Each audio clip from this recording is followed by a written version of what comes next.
Okay, so what we have here, I just dug up a giant horseradish crown. We made horseradish sauce, I want to say a month ago or so. I dug up a tiny little crown in the front yard.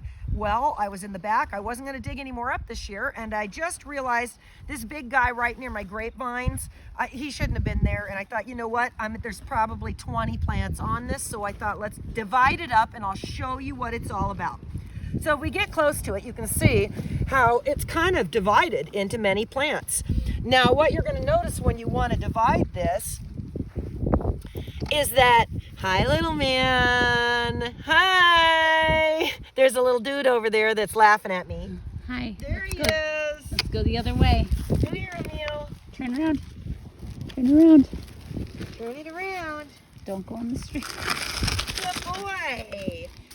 There's a good boy. Yeah. Okay, so you notice there's all these little offshoots. These are all plants right here.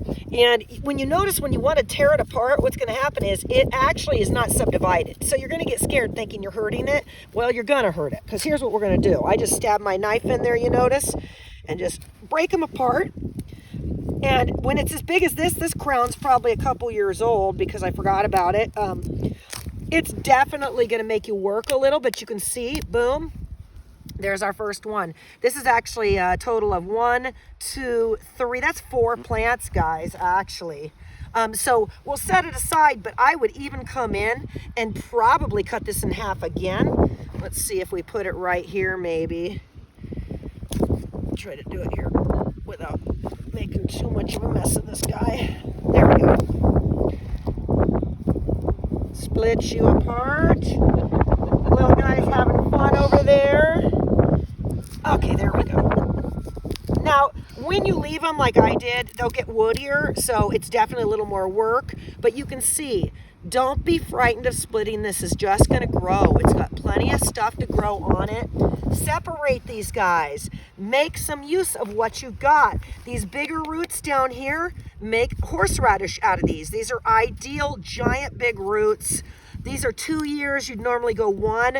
This was in a Back to Eden garden. Yes, folks, Back to Eden garden. We didn't till it. We didn't even put compost on it. We just added tons and tons of alpaca poop. It was probably about a foot of alpaca poop each year, to where this guy liked it a little too much and I didn't even realize he was out there. So again, as we get moving through this, you can see, I'll do it again.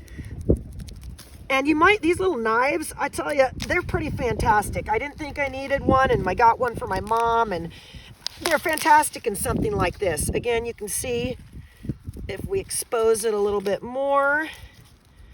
These things grow like a weed, folks. I mean, they literally are. So you don't want to scare yourself again going, oh, I'm scared, I'm going to hurt it. Trust you and me, you couldn't get rid of the stuff if you wanted to.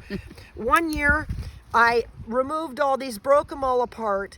I must have had 20 of them, maybe 30 of them. I set them in water, forgot about them. They looked like they were going to die. Then I took them out of the water and just set them out in the air for another few days. I wasn't sure what was happening. Then I got so desperate, I threw them in the ground somewhere, and I harvested huge horseradish that year. Oh, look, guys. Just exposed. Oh, jeez. Little buggy, grubby, guys. My chickens love these. Chicken time.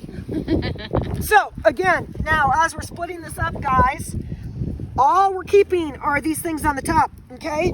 We're just keeping these with the roots. All the rest, this down below, this guy here, yes, you can plant this. This will make more, but I don't need 100 of these guys. So I'm gonna eat this one. We're gonna take the big ones and eat them. The little guys, that is horseradish right there. You see those little tiny roots coming off of that? Mm-hmm. That little guy, and what I suggest is, again, when you plant it, it's difficult to figure what's up and what's down. So commonly set it in something like something just flat, let it get going. Get the whole thing covered, just slightly over it, keep it moist, you're gonna see it root, and then you can put it in the place you need it in. I like doing it like that with the little roots because it ensures they get started. You go put a ton of little roots out there, you might not even know that half of them died because they weren't even growing. So this just avoids the pitfalls of you waiting, months to find out nothing grew. And again, I'm just going to split up this whole thing and remove all these and plant all these back in the garden. So next fall, we have horseradish again. But what I wanted to also show you in this video, we'll do a two-part guy here. So I was in the back, and we grow what's called the Kyoho grape. And it is my favorite grape in the world. It's a Japanese crossbreed of, or hybrid actually, of the Concord grape. It is got on the brick scale a higher sugar content than even the Concord has. It is so delicious, and it's got a seed in the center, which I love crunching on that little grape nut. It's the tastiest thing on earth. Talk about antioxidants, it's wonderful. Well, this is a very difficult to find grape. In fact, you probably won't find it because it took me forever. There was one supplier I found in Oregon. You might find from word of mouth other people, but there was nobody. So since I had to have this and I was paying $14 a pound at the farmer's market, I decided to get my hands on them. The first year they were $25 a plant. I got 4. The second year I realized they went up to $49 a plant, so I started propagating. So here I am to show you. Crusty old pair of clippers, guys. Okay, now I just cut these off today. I found some in the yard that I hadn't pruned that were hidden in some plants. So first, let's separate these pieces here. So we've got 2 separate pieces. Now what we're gonna do is, I'm holding this thing up here and you'll see all these little nubs. This is where all the little leaves are gonna come out of. What we're gonna do on the bottom is I'm gonna first make sure my bottom cut is closest to a nub, like that, just about a ½ inch to an inch past that nub. And then I'm gonna decide where I stop it. Now, you don't normally use crooked ones, but who cares? You know, I really don't care. You get fruit from crooked ones too. You don't have to always do straight. So this guy, now what I do on the top is I always cut at a point so if it does rain, moisture runs off. And I'm cutting right at this flower bud. Boom. So we've got our little sideways cut at the top, a flat cut at the bottom. That also lets you know your flat cut is the bottom. And these little buds that are trying to pop, I promise you, in 1 month, we'll have a plant. By summertime, this will be giant. So we do it to all of them. Same thing on this guy. Cut close to the bottom nub, take the top to a V. Okay, I'm gonna do it to all these pieces.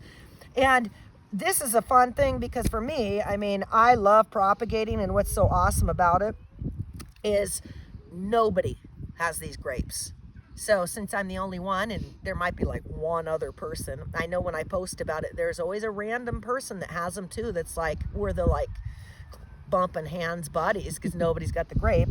But people are starting to get turned on to what a spectacular, stunning, large purple grape this is. So again, here we go.